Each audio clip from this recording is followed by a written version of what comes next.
Good evening, everyone, and welcome to Dock Street Theater and this evening's session of the Charleston Literary Festival, Artificial Intelligence, Friend or Foe, which is kindly sponsored by Tom Taft and Kathleen Paramore.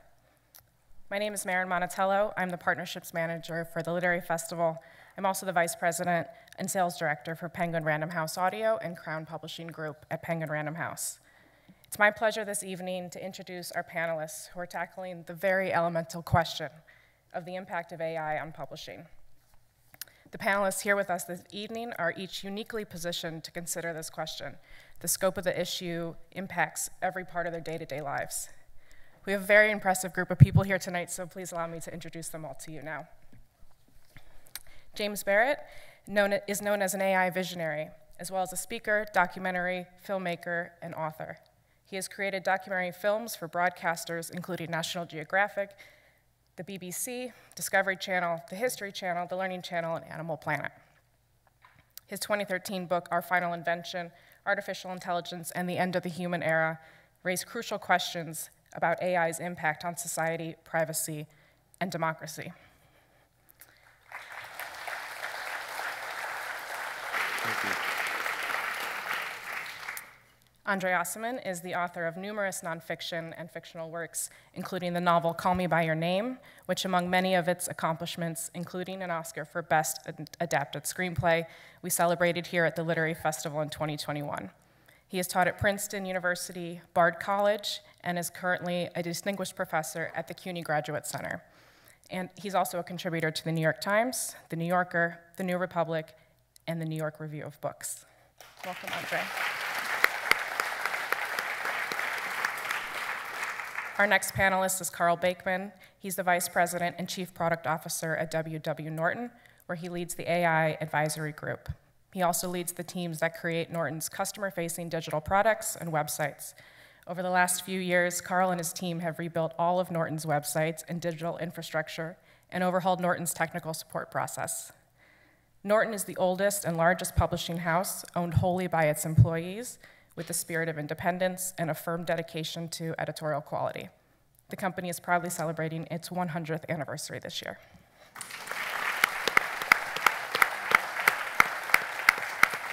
And finally, our interlocutor for this evening is Maria Pallante, President and CEO of the Association of American Publishers, which is the national trade association of the American book publishing industry. In her position, she leads the US publishing industry on matters of public policy, most specifically focused on protections for publishers and authors and freedom of expression, among many other topics. From 2011 to 2016, Maria served as Register of Copyrights and Director at the US Copyright Office, where she helped begin the first comprehensive review of the Copyright Act by Congress in decades. She currently serves on the American Bar Association's Copyright Task Force and is here tonight to lead us through this conversation. So thank you all for being here, and I'll turn it over to you.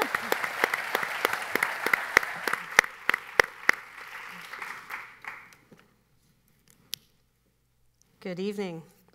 Thank you, Maren and Diana and Sarah. Thank you for this fabulous topic and convening this event and for including me in this beautiful, beautiful city.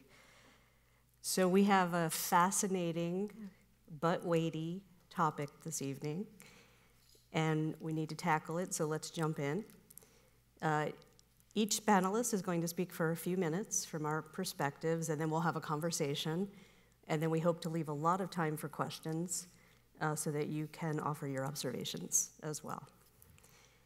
Artificial intelligence is changing culture, business, and society already. It's not a future question. But let's step back for a moment because I'd like to just set some context. We are probably operating under some common assumptions in this room. We are at a literary festival.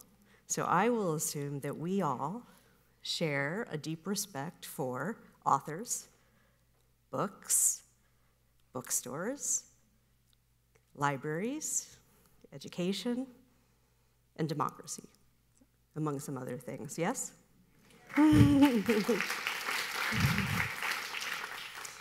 But no doubt, we also enjoy technology. We like the way that it makes our lives easier, it makes things faster, helps entertain us. We appreciate medical and scientific advancements, and we tend to like innovation. In general, technological change is nothing new for us.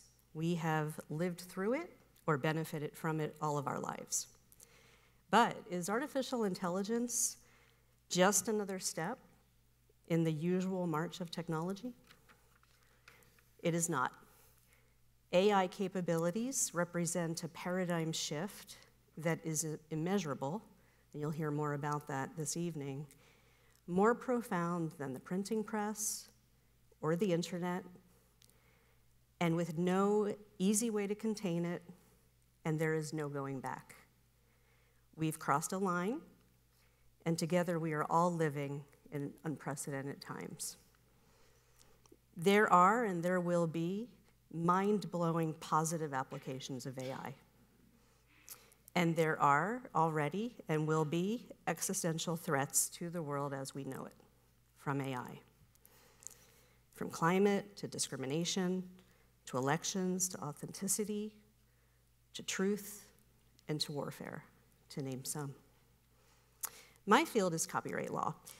Copyright is an economic engine. It ensures that authors are paid for their intellectual property and creative expression, a very, very important concern if we think, as I do, and I think you do, that authors are important to culture, education, and human progress. Books take time to research, to write, and to publish, as do documentary films, movies, music, art, and journalism. But our beloved books are also machine food now. And some AI, having digested books, they're now writing books. In Washington, where I work, we have had 9 federal hearings on Capitol Hill in recent months on topics of how to regulate AI. And just last week, a sweeping executive order came out of the White House directing federal agencies to address AI issues responsibly. And on copyright alone, there are 12 pending cases in the United States on questions of copyright law, most of them around the issue of whether it is infringement or fair use to systematically ingest literature and other protectable works for the training and learning of machines without permission or compensation to the author. On the other hand, we have another case which is resolved, which held that copyright protection applies only to humans, does not apply to machine-generated material, no matter how impressive, because copyright law stems from our Constitution, and it provides incentives to humans to create for the ultimate benefit of the public. So that leaves open a question. Will there be laws that protect machine-generated creativity? Meanwhile, in the European Union, they are about to adopt the world's first comprehensive AI Act, much of which is focused on transparency. It will, among many other things, require tech companies to keep records of what the AI machine platforms have ingested. And last week, the US Copyright Office closed out a public inquiry after receiving some 10,000 replies to a public inquiry about whether copyright law is basically fit for purpose for the future, and if so, how. And as you might guess, there were polarized, opposite opinions on the question of whether authors should be compensated or whether they should have control of whether their works are used for AI purposes. And finally, we should keep in mind that governments around the world, including our own, are eyeing each other in a bit of an AI arms race, each one wanting to be the new AI innovation center, the new Silicon Valley for AI, if you will, and to benefit from all of the market profits and responsibilities and other benefits that stem from that. In a moment, I will turn it over to James, but first, to further set the stage, I would like to read the prologue to the 2023 version of his fabulous book, Our Final Invention, Artificial Intelligence and the End of the Human Era, first published in 2013. Turning the pages of Our Final Invention, Artificial Intelligence and the End of the Human Era is like visiting a house I once lived in. I root through the closets, test out the beds, listen for creaks in the floorboards, stay out of the creepy basement. I find the house to be in very good shape, as good as ever, meaning that most every word of Our Final Invention directly pertains to the dilemma in which we find ourselves today, which is very bad news for you and me and everyone we love. Our Final Invention is a warning about the major tech companies' pell-mell race to the intelligence explosion. It heralds a time now imminent when smart AI improves its own intelligence until it's 1,000 or 1,000,000 times greater than our own. I wrote that it's a race we won't win because on the other side of that singular event awaits superintelligence. One or more machines, thousands or millions of times more intelligent than we are. I wrote we would have a small chance of surviving our first and probably brief encounter with them. But when Our Final Invention came out in 2013, I did not anticipate that our circumstances a short decade later would be worse than I could have imagined. How bad are they? In a 2022 survey, nearly half of the leading machine learning researchers polled reported that there is a 1 in 10 chance or greater that their work could contribute to the annihilation of humanity. How does one justify going to work every day to craft algorithms that may doom the planet? In May 2023, Geoffrey Hinton, dubbed the godfather of AI, decided he no longer could. He resigned his position at Google so that he could speak freely about the dangers of a type of artificial intelligence he helped create, deep learning neural networks, which were just coming onto the scene when Our Final Invention came out. They have exploded in size and influence ever since to become the dominant AI architecture. Hinton's recent pronouncements ring true as a passing bell. He said, quote, "I'm in the camp that thinks this is an existential risk, and it's close enough that we ought to be working very hard right now and putting a lot of resources into figuring out what we can do about it. I think it's quite conceivable that humanity is just a passing phase in the evolution of intelligence." Thank you, James.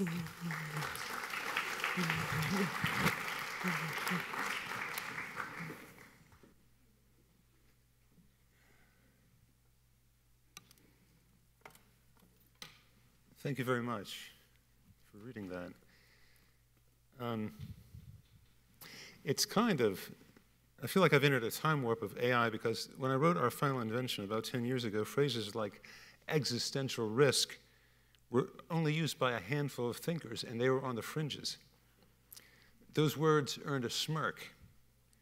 Now allusions to annihilation are a mainstay of the AI vocabulary. You can't step out of your house without getting hit by a newspaper that says AI will cause existential risk to humanity.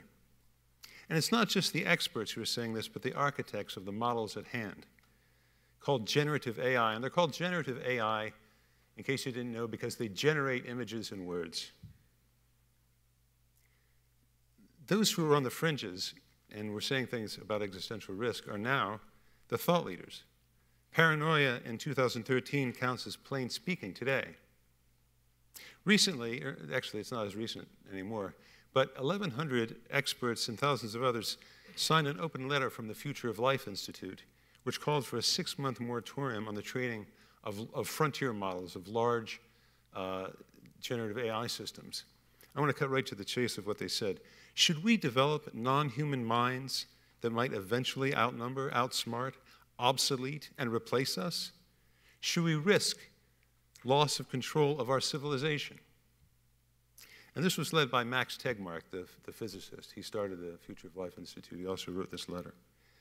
10 years ago, you could count on one hand the people who would talk like this.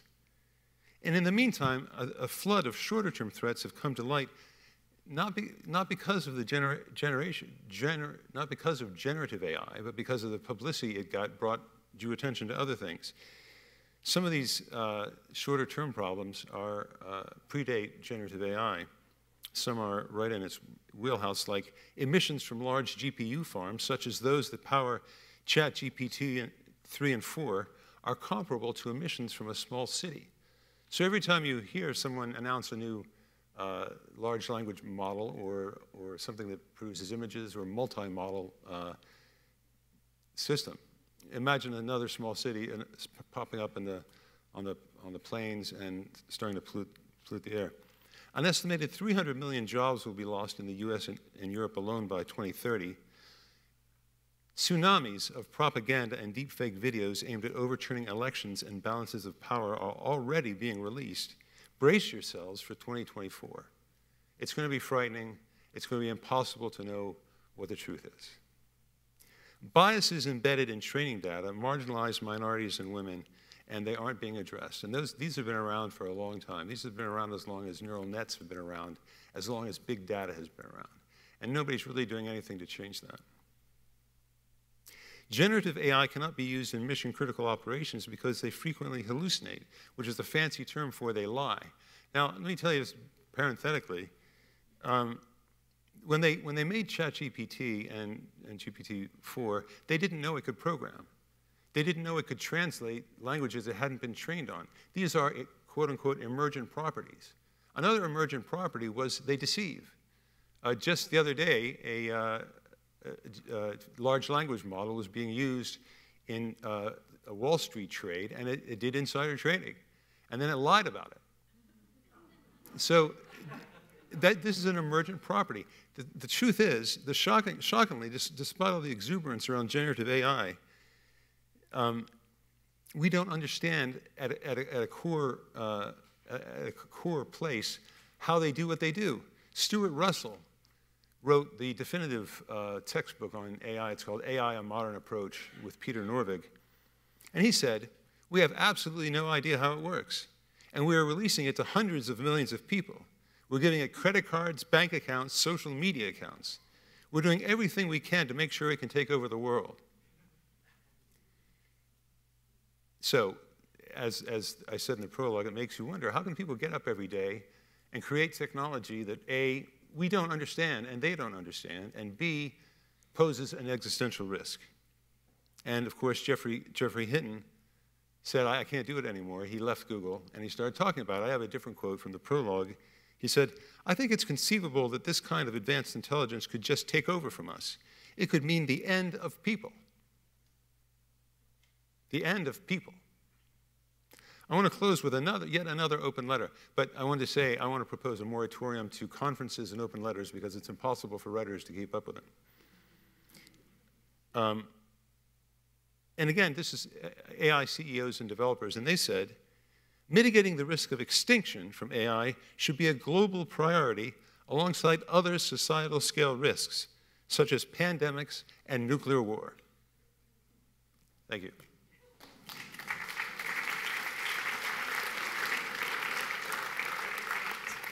André Aciman. Right. I really don't have much to say about AI because I'm a writer and I don't read newspapers. So, I mean, I just refuse to. I can't catch up. So, but I do have some ideas, and one of the things I'm going to do later maybe in this meeting is give you a bit of a test and see what happens. But here are some thoughts that I have. AI exists allegedly to free us from so many chores. But the danger is, of course, that it can replace us. In a discussion on AI and hearing how serviceable AI is, I told someone that we're still witnessing generation 2, 3, 4, 5 of AI. Actually, what happens when it's generation 20? that really scares me. AI will not only take over the world, it will, of course, take over our freedom not to rely on AI. And that is the thing that scares me the most. The freedom not to rely on AI. We won't have that freedom any longer. You cannot turn off AI.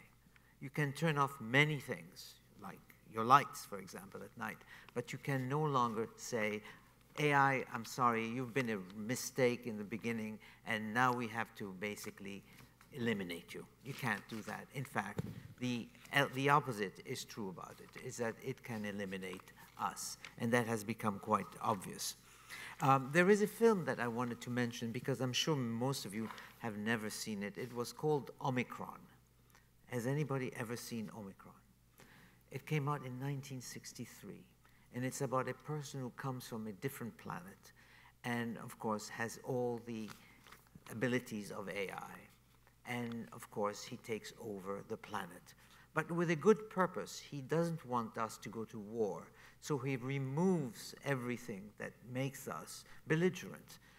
In other words, the computers have taken over, and human will and human free will is no longer applicable. And I think that's where we are headed.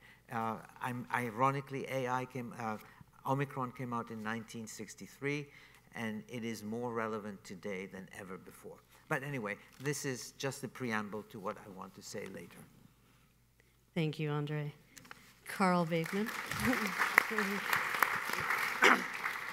I think I might try to go full circle back over to you, Maria, and thinking about the book business and how publishing is trying to adapt to this new world. And it's a scary world when I listened to James. When I came in a couple days early. I was having some oysters at an oyster bar on King Street, and my seatmate next to me was asking me why I was in town. I think they're from Boston. And I mentioned I was coming here for this panel, and the topic was artificial intelligence, friend or foe. And they looked at me and they're like, which is it? And I was like, friend or foe? And, I sort of waffled a bit because I find my answer changes minute to minute, day to day, as news breaks. But I think I would say that maybe I'll be slightly a little more optimistic about the future here. That maybe AI is a frenemy. Maybe it's an on-again, off-again pal. Or I think the one I'm sort of gravitating to these days is that it's a coworker who, it does its job well, but it's not someone that I want to spend time with after hours socializing. And I definitely don't want them to be my boss. And so, we don't know. We're at a complex time right now. We're trying to figure this out, especially on the publishing side of things. And, where I think that's why I'm grateful that we're having this conversation at a festival like this in Charleston, full of book lovers, people who believe in the power of the human word and art and the potential to change the world with ideas. And I'm also grateful for what Maria's been doing at the AAP and the leadership that she and her team there have shown, and the advocacy that they've done on behalf of protecting what authors and publishers are creating and ensuring that we protect the copyrights of our authors and creators. Not just to protect those creators, but also consumers. The potential to defraud customers is huge here, and it's really important work. To be very clear, AI tools, AI companies using copyrighted works without permission is infringement, full stop. It is not fair use, and it's essential that AI tools compensate these creators who spent years of their lives making this stuff. It is not just data to be fed into these machines.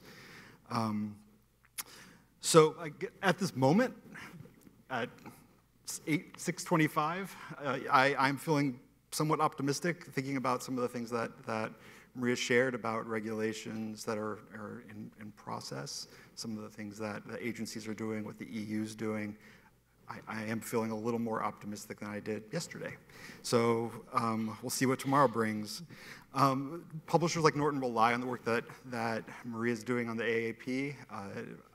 Had a nice introduction there about our history, but two things that people should know about Norton. One, that we're owned entirely by the employees. Every person who's on the board, every stockholder is an active employee at Norton. And that's important as we're having this conversation about how we use AI. The stakeholders and the stockholders are the same. The other thing that I think is important to know about Norton is that almost from the start, we were an educational publisher. And so the place where AI, at least for me, where AI first came up wasn't on November 30th last year. It was 10 years ago. It was 15 years ago. The conversations about machine learning, neural networks, algorithms, and AI have been a big part of education for a long time. And we've been having to navigate this and think about how do we leverage this technology as a tool to help people learn, but be mindful of the lurking inequalities, the lurking problems of delivering content that way, and overcome them.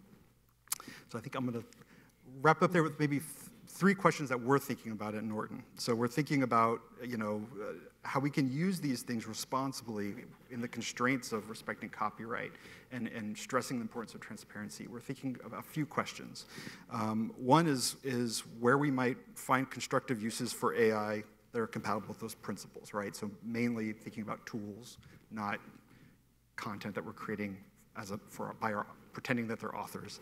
The second one is we're thinking about how we're balancing the potential benefits of AI against the risks of enabling these tech giants and to consolidate even more power over us. They already have so much power over the infrastructure that we use to make our books, to build our websites, to reach our customers, and that's the thing that scares me when I think about the short-term future. And then I think the third thing that we're thinking about is the flip side of that, or what are the trade-offs for inaction? If I don't engage with these tools, what am I losing by not experimenting and trying to learn more about it? Other larger publishers have been using AI for years in different ways, and there are costs to not exploring that technology to reach audiences and get the word out about the incredible authors and creators that we serve. So that's where I'm at right now. I'm looking forward to the conversation today. Thank you. That was fantastic. I want to stay on the question of how it's developing in the industry for a moment and some of the themes that relate to that. So stepping back, I think everybody knows the tech companies are American-grown companies, right? So it's probably not a surprise that the EU, for example, is starting to regulate AI before the US. I mean, they're our companies, and we're proud of them for a lot of reasons. But where there's tension is whether they need special privileges anymore under the law. And for that, you have to go back 25, 30 years when they weren't giant monopolies with so much power that even the military needs them and has more expertise than the government. And that they regulate every part of our life. You have to go back to when they were startups.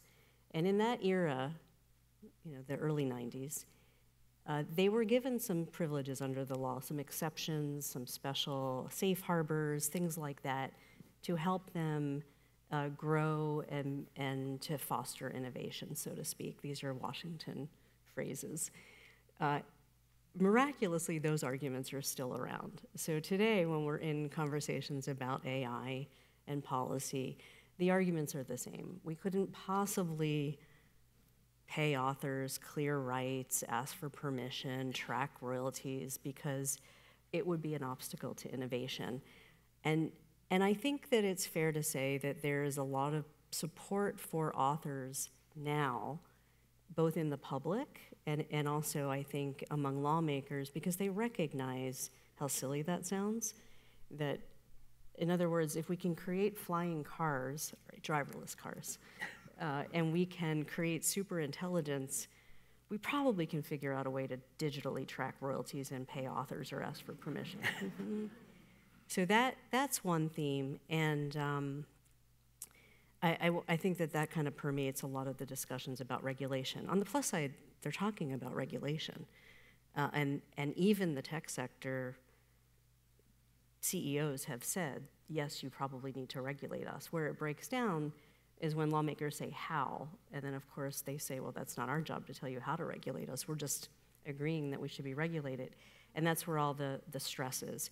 One of the issues is authenticity. And I wanted to ask all of you about it from a slightly different perspective, I think, is how you'll speak. But, you know, André, you write from an incredibly authentic human experience perch in your work, which is why it speaks to readers, your work. That, we would hope, cannot be replicated by machines. But if it could be, we wouldn't want to rely on machines because we need authors to tell us how to feel, what to look for, how other people are looking at things, to be a mirror and a window into our human condition. And if that is lost, that is, to me, profound. Could you talk about that? I could talk about that. I mean, I'd hate to have somebody do what I do, a machine particularly, not even a human being, okay? So I went to ChatGPT, and I said, you know, give us a recipe for lasagna as written by André Aciman. And this is what it said, because obviously it must have read all my books, and it figured out layers of desire. A lasagna recipe that captures the essence of love, longing, and the art of savoring each moment.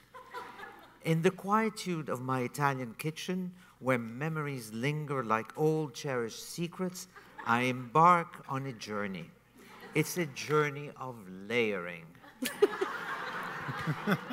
of building desire upon desire, each stratum a testament to the longing that stirs the heart.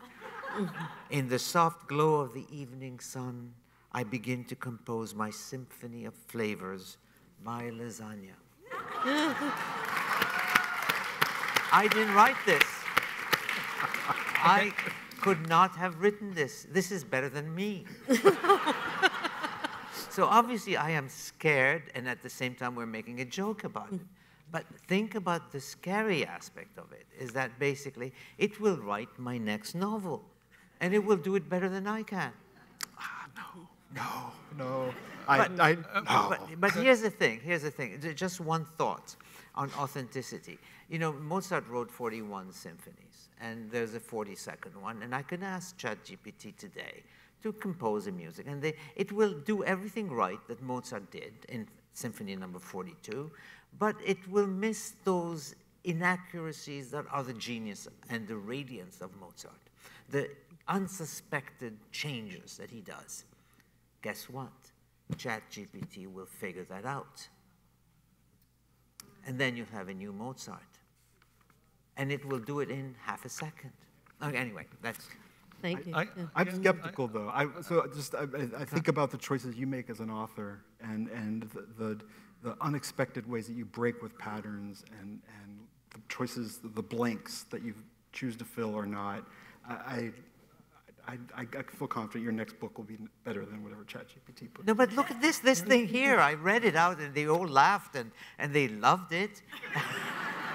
And that's exactly it. I think, given time, you know, right now, for for Siri, for Alexa, for Amazon Echo, there are teams of writers, psychologists, you know, 100 of them for each one, trying to make it better, trying to make them better, trying to make them more adhesive, trying to make them more like us. In a couple of 10, 20 years, if we're still around, they will be a lot like us. And they'll be pretty much indistinguishable from us. And I hate to say it in arts and virtually everything. Because they're, you know, if you're dealing with something a million times smarter than you are, then for every hour that you think, For every hour that it thinks, you have to think a million hours. We can't keep up. But to lighten things up a little bit, I have a little passage from a guy that asked ChatGPT to write a verse in the style of the King James Bible explaining how to remove a peanut butter sandwich from a VCR.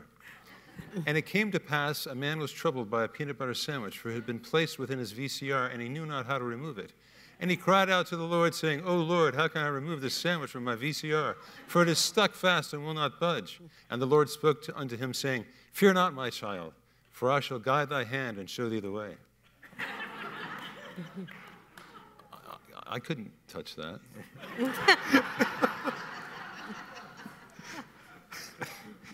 Let's go back to the legal framework. Do we have to pay royalties to OpenAI? Let's do limericks.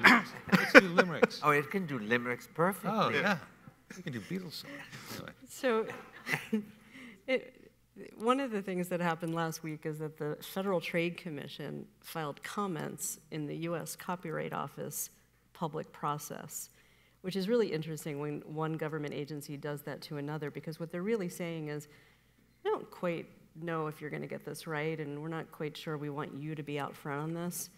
We have jurisdiction too. And it was really interesting because what the Federal Trade Commission said is, we think there are clear issues for authors. And we're not going to get involved in copyright. We know that's your thing. But as you're looking at copyright, keep in mind that there are consumer deception laws too, which is the FTC. And one of the things that we're deeply concerned about is that there is going to be unfair competition from super intelligent machines towards authors. In other words, you as an authors, cannot compete fairly. You will not be on fair ground because for a couple of reasons. First of all, the output is based on the input of pre-existing human material that you don't have access to in that way. You can't analyze and you can't mimic that fast. But also, how do you make a living? And then also that consumers will be confused, right? This is like classic government role. Are consumers confused about what they're finding? Do they know if it's your book? Do they think it's a counterfeit? Do they think that it's something that showed up on an online shopping mall by accident? How do you regulate that? And it's the same issue. How do we protect authorship in society? Because everybody believes authorship is essential, absolutely essential. So with that, my question for all of you is, do we think government's gonna get this right? Take your time. Well, you know, the White House came out with an incredibly good, long statement, executive order. The EU has come out with some really good-looking legislation. The last week, the UK came up with some pretty good stuff. A lot of it is around licensing big models. You know, you're gonna need to license them over a certain size. We need something everyone agrees, like the IAEA, the International Atomic Energy Agency for AI. There needs to be a cabinet position post in America. There needs to be transparency and there needs to be monitoring. And someone proposed something really brilliant and said, 30% of the budgets of the people creating frontier models, and by frontier I mean the biggest ones, 30% of their budget should go towards AI safety. So I hate to say it, but the government could get it right. That's fantastic. Andre, do you agree? Totally. I think that we need, I mean, we were discussing this, and I think that cloning is another example of something where the government needs to interfere. And I think that it is very beneficial to all of us if government finally legislated what is to happen with AI, with a mind towards the next 20 years, not just the here and now, because the dangers are further out there as well. And right. So I'm totally in favor of that. It is hard for governments to be future-proofed. Karl? It's been 15 minutes since I said I was positive. I continue to be positive, which is a record for me. So yeah, no, I'm feeling hopeful at the moment. How are publishing houses and maybe the other creative sectors, to the best of your knowledge, beginning to use AI? Your authors use it? Do you ask them to disclose that to you when they have used the tools? Are you finding counterfeits online that you don't know who wrote? There's a lot there. I think that, I can't speak for every publishing house. You have a window into that, but at least at Norton, where we're focused is really starting with our people, right? We're employee owned. So, the first step we took was to bring in some of our most junior people and do some design workshops to look at where are they spending their most time on the most repetitive tasks. Those seem like good opportunities to maybe free them up to go focus on learning how to be great editors, or looking at where operationally we could be spending less time on things. So that's a spot where we're doing a lot of experiments that have to be constrained. The starting principle is we have to protect copyright. We have to be transparent about what we're doing, and we can't be doing anything that is about original creation that an author might do. So within those constraints, we're experimenting.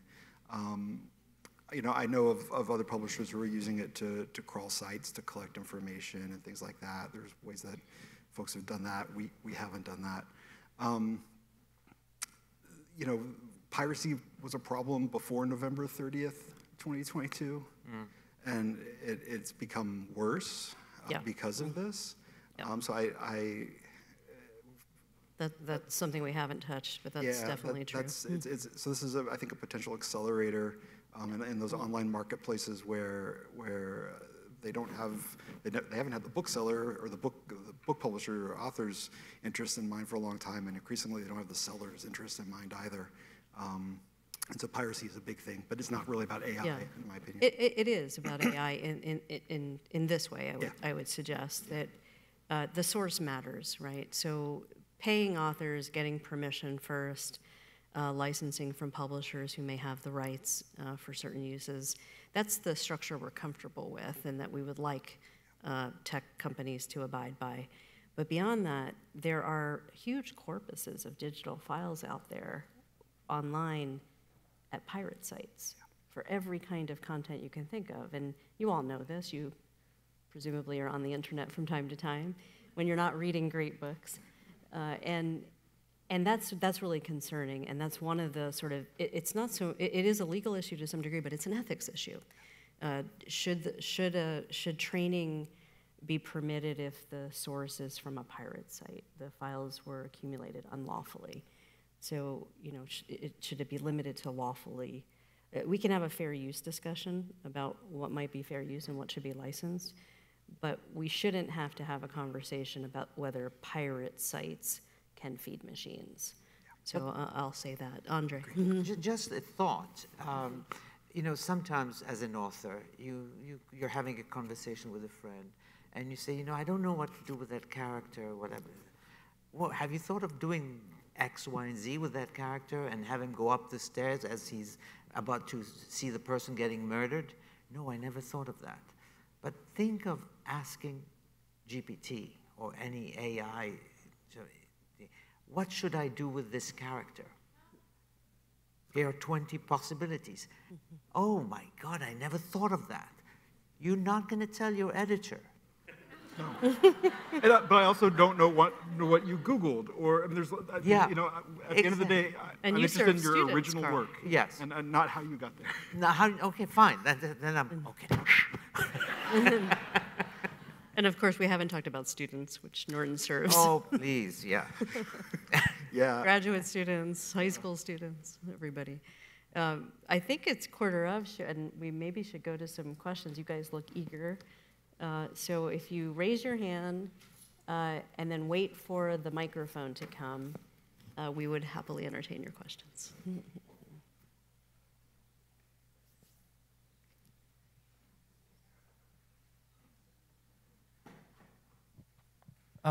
Thanks for the panel. I've been involved with machine intelligence since 1975, so I'd like to at least say that James's comments are not off target. People have a very hard time understanding exponential growth. I'd like to talk one hop over. It seems to me the best defense we have against this is a combination of humans and AI. You look at chess, right, where the argument was, can computers ever beat the world's best chess player? And then in 1997 they did. But today, humans, a good chess player with good AI can beat any human or any AI alone. So my question will seem odd, but I've spent the last 10 years trying to get education systems to come to their senses and to help kids learn how to leverage these tools instead of compete against them.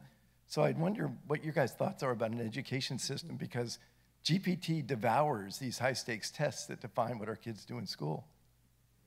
Thank you for that question. Please. I think it's great. Because I was writing something else, and I asked ChatGPT, what is the connection between social media, particularly Instagram, and mental health of young girls, teenagers?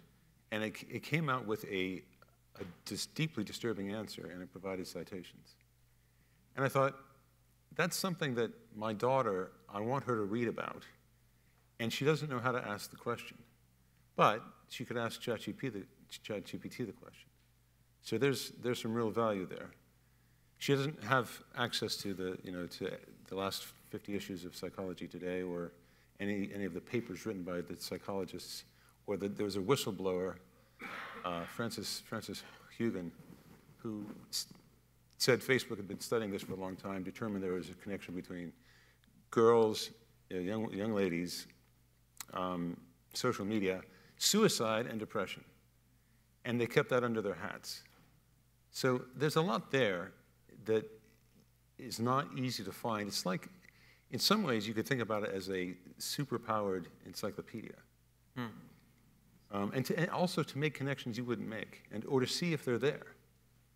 So thank you. I think that's it. But on the education side, I think one of the things that we've been working on over the last year is creating new content for this new world. So rather than so we have a writing book coming out this year that has a new chapter on what happens when this is a book called They Say, I Say, which is about writing, and what happens when your they say is a chatbot, right? And so how to critically analyze those sources, because GPT will make up its sources, and you have to understand how to research that, or how to use it as a writing prompt to have a dialogue to refine your writing, and sort of look at it as a tool to help you learn and become that sort of augmented chess master in your undergraduate course, but being critical of it and not just accepting what it delivers automatically. Another question? So I had a similar question, and that is, what made me think of it was the example of one of your authors using one of these ghost sites to pull data and literature and so on and so forth. And I'm wondering whether, in order to catch that, you don't need an AI system. And so, are you going to be able to have an effective regulatory regime without using AI? Good question. A regulatory regime for using AI to catch people if they're using ChatGPT? Is that what the question is? I don't think we quite understood your question. Do you want to? It's a good question.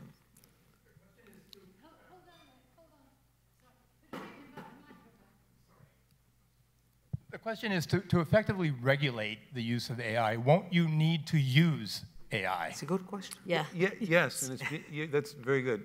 Yes, that's an excellent it's question. being done right now. There's something called the scaffolding approach, and that's where you use AI to build AI of a certain power, and then you use that AI to build AI of the next level.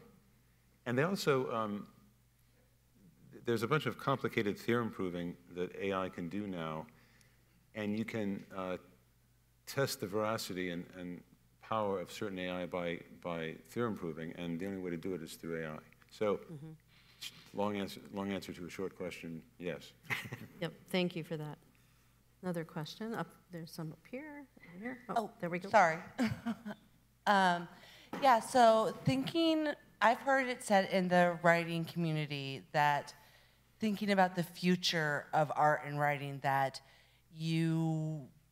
we don't have to worry about that it's mediocre artists that need to worry, that really profound human genius authors, perhaps such as yourself, don't need to worry, but you just showed us an example of how that might not be true. So I was wondering, what are your thoughts on the future of art for art's sake? And going on to that, your point of the many, many hours that it takes to create good art, and AI can do it in a fraction of the time. Is there a future for art in a world of artificial intelligence?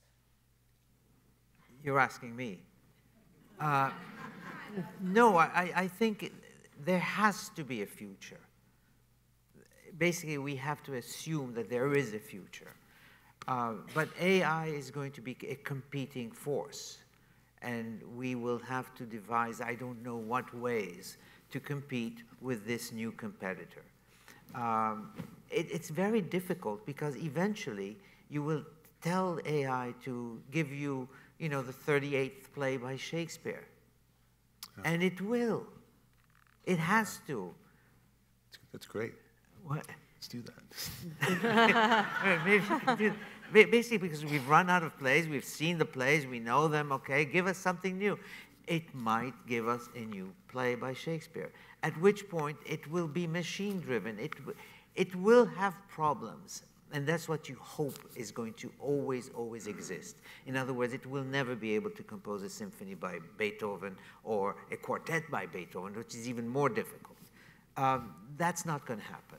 You hope so, but it will get very, very close.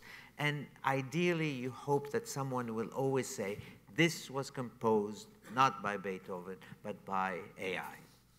Somebody is going to have to say that, but they may not.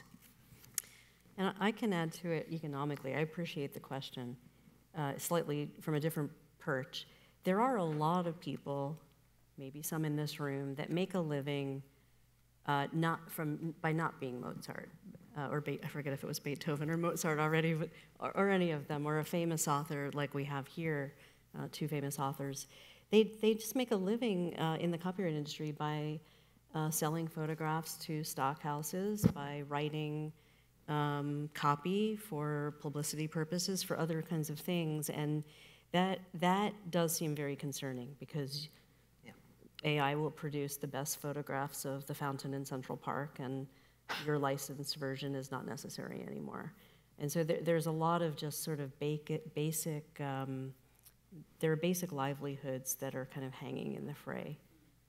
I'm thinking about Martin Puchner's last talk right before us, and the point he made in the Q&A at the end, where he talked about, history of culture and the history of tools, and that these tools also change us.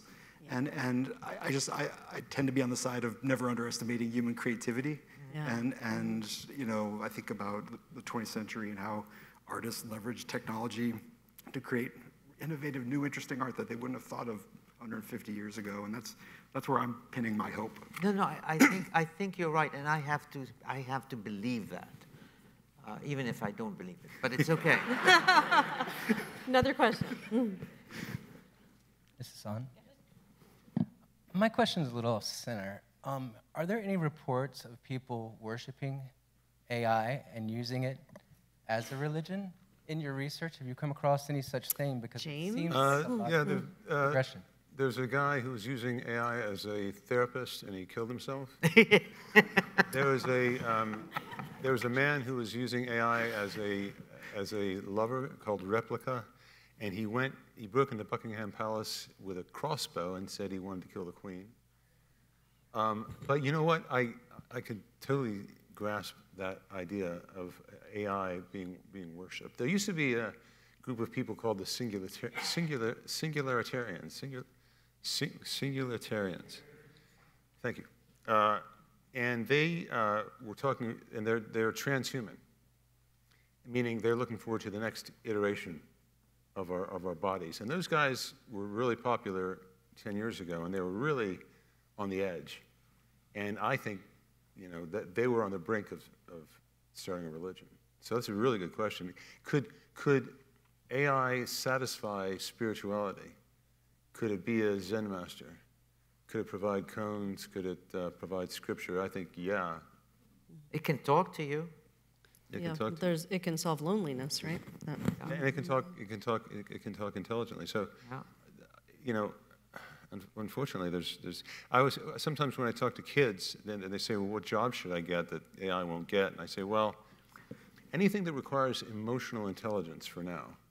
So it'll be a long time before we let AI teach our kids. It'll be a long time before we let AI really be therapists or be counselors of any kind. Or it'll eventually come about. But right now, teachers are a good place to go, because it's going to be a long time before we just have someone, But I tell you what's going to happen is when an AI teacher comes around, it's going to be extremely creative. It's going to be shockingly creative. So, it's going to raise the bar also. Thank you. Another question? There's some on this side. It's me. Yeah, I appreciate the worrying about, protecting our current people that are our age who are writers and songwriters and all this, but it's the kids that I think I'm the most afraid of, the generation coming behind, because where will we get writers? Because kids aren't learning to write, they're asking ChatGPT to write for them. They're asking ChatGPT to code for them. They're asking ChatGPT to draw for them. So how are we going to cause the next generation of great writers who can write these amazing books to not ask ChatGPT to do it for them? And so we've got teachers running around trying to figure out how to figure out if students had had ChatGPT write it. And I teach coding, and I have students that aren't learning coding because ChatGPT is writing it for them, and so they don't know how to do it. Yeah. That's what terrifies me. And we're also in a world where in Westfield, New Jersey, young men were sending out porn with girls that weren't in the porn. You know what I mean? So it's the young people that I'm terrified, and I'd love to hear your thoughts on how are we going to get the next generation of writers and creatives. Thank you for that question. I think they should be created, digital free zones and digital free schools. So kids are taught, if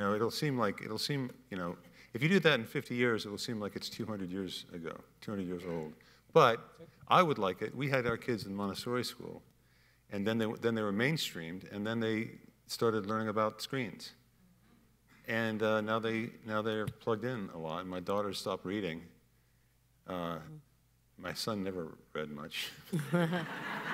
No, but it's such a great question. Andre, do you have a... Yeah, there is an issue. I mean, I see parents all the time with kids who are basically babysat with a small smartphone. And basically, parents think it's good to have their kids use a smartphone as a pacifier, but that's not what we call it. But it's basically an educational tool, and they need to do this in order to get to Harvard. And that's a bad thing. Basically, they shouldn't have any screens at all.